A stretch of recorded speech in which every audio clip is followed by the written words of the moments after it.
next we will go through onion soup, French style.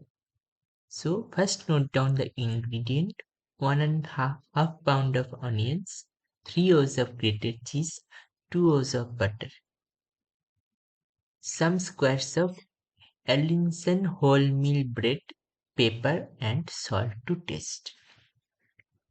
That was for ingredient. Next is cooking process. So first we have to peel and chop the onions and fry them a nice brown in the butter.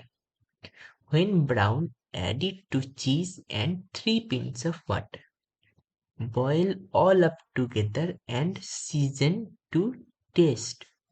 Place the bread in tureen, pour the boiling soup over it and serve it. So that would make our onion soup French ready. It is not very hectic and it's very easy to make. So please make the soup, onion soup French style. Hope you will like it. Thank you.